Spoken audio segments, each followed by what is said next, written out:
এই যে দেখেন, আপনাদের জন্য ঈদের মাংস রান্না শুরু করে দিয়েছি। আপনারা কে কি রান্না করছেন?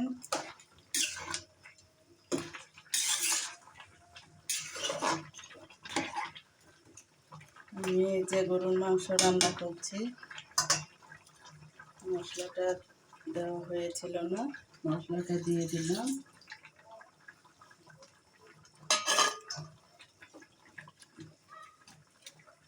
একটু ভালোভাবে নেড়ে চেড়ে দিব।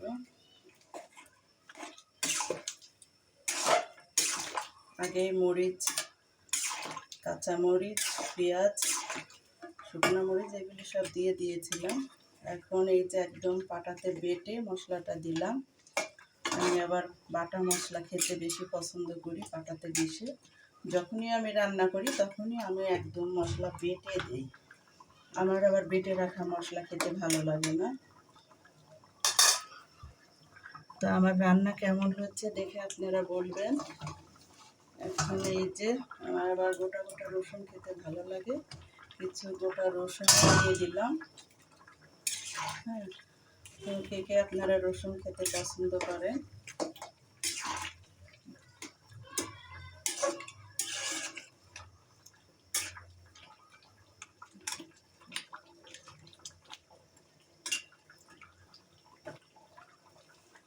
আমার ছেলে আবার বলছে যে আম্মু ঈদের রান্না চুই ঝাল দিবা গরুর মাংসে।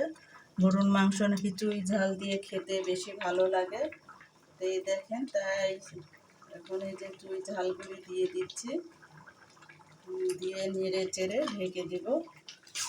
আমি প্রেসারে ঈদের রান্না মাংস কখনো প্রেসারে দিই না, আমি একদম কড়াইয়ে কষিয়ে কষিয়ে অনেকক্ষণ ধরে রান্না করি।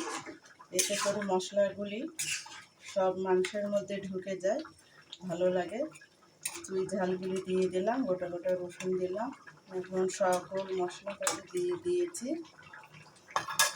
আর একটু তেলও দিয়ে দিব।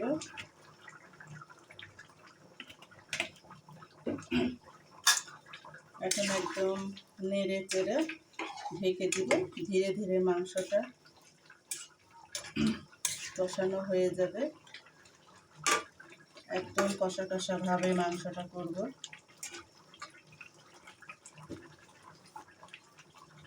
মোটামুটি সব মশলাপাতি দেওয়া হয়ে গেছে। দেখেন অনেক সুন্দর কালারটা চলে এসছে। তো এখন হচ্ছে ঢেকে দিলাম, ধীরে ধীরে মাংসটা হবে।